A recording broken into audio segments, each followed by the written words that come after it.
Hi. Hello, everyone. Good afternoon. Hello, Elliott. Hello from whichever part of the world you're joining us from. My name is Oluwadamilola Akintewe. I'm your host for Student Voice on Check. We're Check the Hub, where we talk about everything that young people are doing to make our world a better place. We also talk about access to education, equality, mental health, and a lot of solutions to social issues. And today, I have with me one amazing, inspiring, and innovative individual. Elliott is one of the top 10 finalists of the Global Student Prize, and our conversation today is tagged around the just concluded Earth Day. Elliott, thank you so much for joining. Please introduce yourself for everybody that is watching. Thank you so much for having me. It's such an honour to be a part of your series and to be able to impart some insights from my journey as a student. So a bit about me. So I was nominated for the Chegg.org Global Student Prize and ended up becoming a top 10 finalist. I believe those applications are still open, so I definitely recommend getting those in right now. But alongside my PhD, which I'm currently studying in entrepreneurship, I've been a part of various social projects, been a trustee of various different charities, which I'm going to talk about in a little bit more depth. But for me, it's all about environmental activism and supporting our natural ecosystems in whatever way we can. That is awesome. So, Elliot, I know that you work around climate justice, advocacy, environmental protection, and all that. And today's conversation, let's not waste time, surrounds Earth Day. Some days ago was the international designation of Earth Day, where as a human race, we have to have deep introspection about how we're protecting the planet, how our actions contribute to degradation or protection and sustainability. So I have a question for you as an expert in that field. Your organization, Auto Rubbish, please tell us about Auto Rubbish first. Fantastic. So, Utter Rubbish was a student social enterprise that I founded at the end of my first year. It came about through actually doing a work project placement at the local authority here and working with local government. And I was going around different departments, one of which was the waste management department, and before which I didn't realise the issues that they were facing with things like contaminated waste. And basically, if it's contaminated, it can't be recycled, and the levels of that across the UK and globally as well.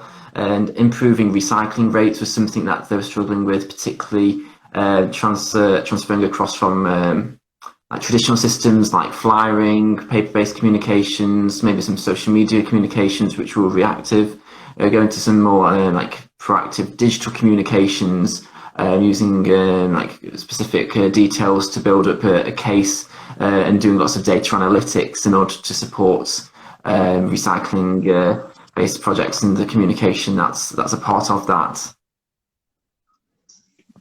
Thank you so much. I personally believe that sustainability is a lifestyle, from the little things which matters, like, reusing plastic, recycling, like you said.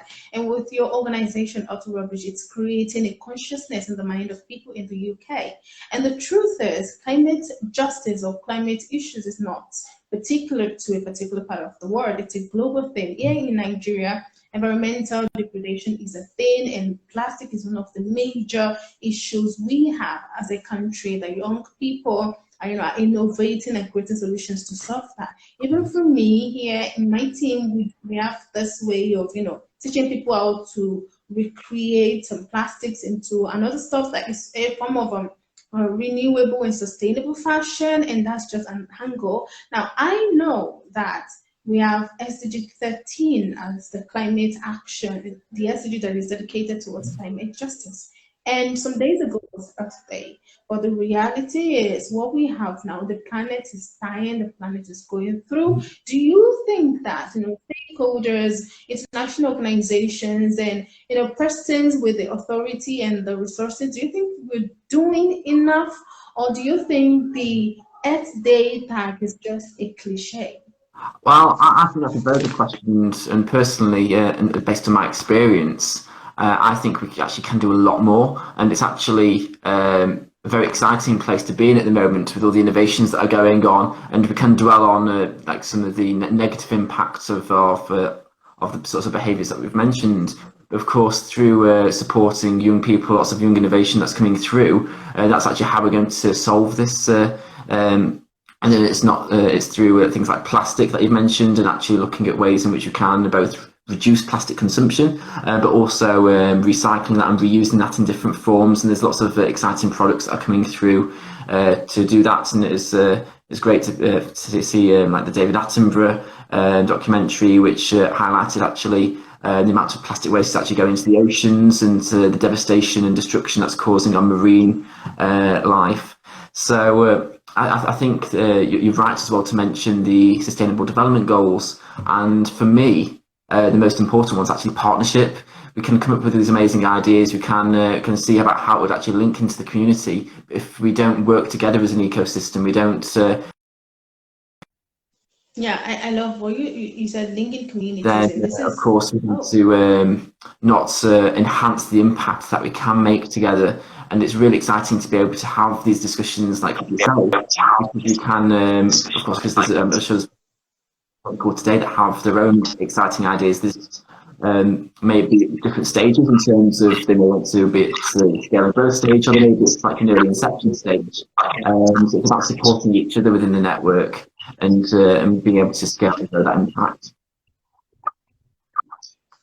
Yeah, I know what you said, something you said about linking communities. I believe that if we're going to have sustainable development in the real sense of the word, then we have to transcend urban areas. I work here in Nigeria, and I work predominantly in rural areas, underserved and underdeveloped areas, because those places they're not catchy, they're not glamorous, and people live there, and most times the residue of climate falls from those areas due to lack of access to amenities like water, like technology, like innovation, even information. Some of them don't have this information. They don't have the concept of the 3R, reuse and recycle, and it's crazy, really, because like you said, collaboration, we need cohesion, and then supporting young people. Now, my next question is a very important one.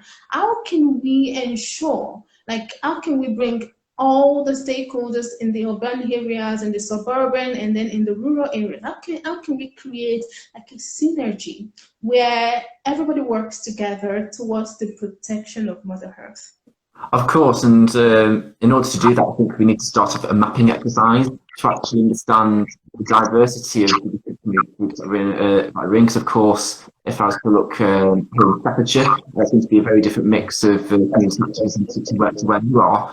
And it's important to recognise the key stakeholders as part of that, actually which ones are more engaged than others, so we can get some quick wins in terms of getting a lot of the actively engaged ones on board, and then looking to scale that with the various different streams. It may be social media like we're doing today, or it may be using both community groups that are already established in order to map together the different individuals, organisations and networks within that ecosystem to actually understand where the challenges are first in order to understand the impact that we want to make. And I think it's really important to do that mapping exercise, because that's where you understand where those challenges lie, not just environmental challenges, but in terms of activism and engagement, and how to support individuals and, of course, community groups on that journey, and how they can contribute and both be benefactors of that network.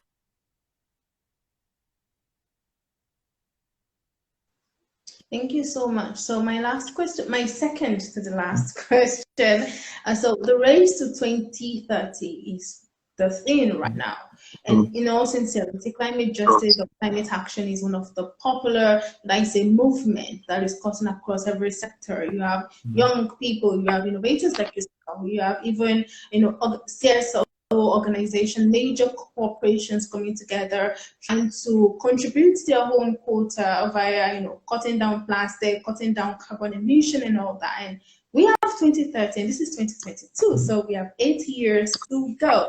And 8 years look big, but in all reality, it's not. So we think we are in 2030.